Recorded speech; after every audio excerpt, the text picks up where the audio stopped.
Hi everyone, Comic Reviewer here, this time doing another Christmas review, and this one is on Barbie and the Nutcracker.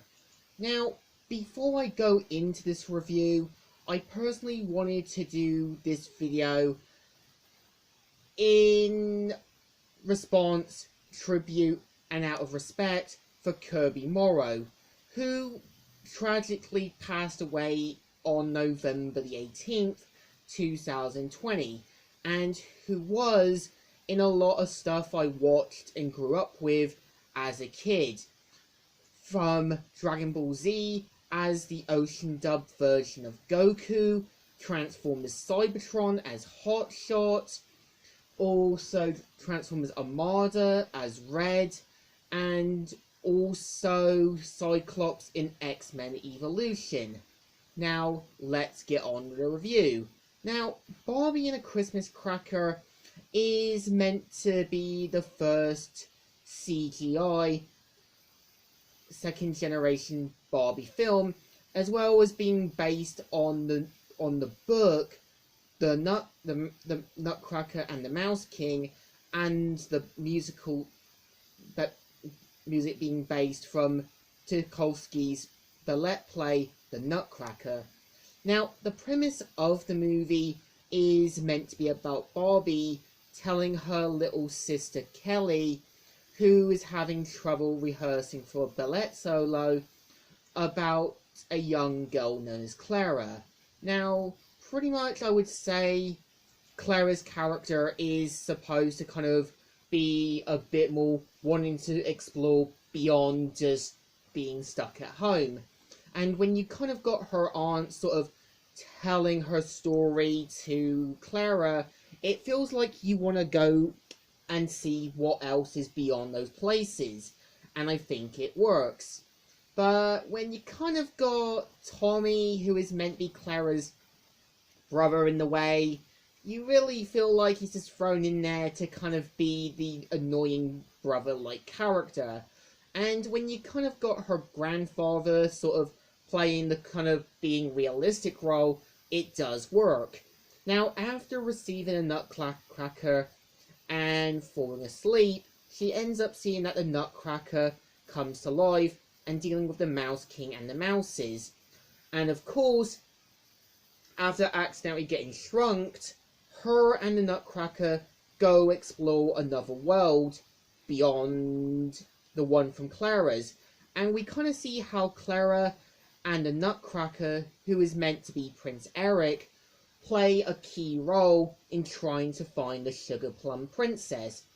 And of course, if you have watched any other adaptations, then you know who the Sugar Plum Princess is going to be. Now, the film, I would say, does have a message about facing obstacles, about going through challenges, and exploring beyond home, which I think does work.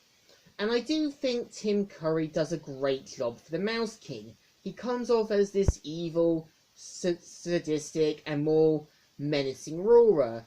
And when you kind of got Peter Clemmis voicing Pim the Bat, who is meant to be the animal sidekick, he does work as the kind of lackey-like character.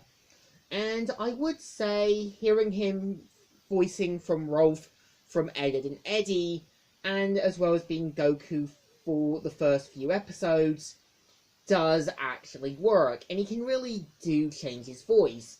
And of course, when you kind of got Captain Candy, voiced by Cheetle, and also Major Mint, you can tell they're basically the kind of one being the voice of reason, and the other one sort of being the kind of arrogant leader. So I wouldn't call Major Mint a complete bad leader. You can kind of tell he's trying to be a bit more realistic, and you can kind of tell Captain Candy's trying to be more saying, it wasn't my fault and you shouldn't be blaming me. And they do sort of work well as a comedy duo.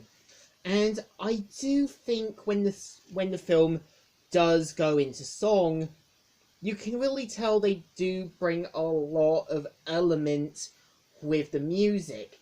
And it does feel like you're watching the play or another version with the same music, and they really do know how to bring it alive. Now, I do think with the CGI, it isn't bad, and yeah, for a time this was okay by standards, but now it does look outdated, and yeah, this was for a time when CGI was still finding its ground. It still wasn't going to be as big as Beast Wars, it wasn't going to be as big as Beast Machines, it wasn't going to be as big as any show with good CGI. But you can tell they really do put a lot of effort into it. And when the characters do go into song and dance, you can really feel a lot of emotions are put into it. And I do give them credit. So by the end of it, Barbie the Nutcracker opened the locket and gave an alright film.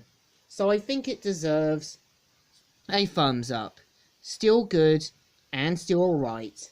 And once again, the video being in response to Kirby Morrow, who tragically passed away last month, who was an amazing voice actor, who had been in a lot of stuff we grew up as a kid. So I wish him farewell. Comic Reviewer, signing out.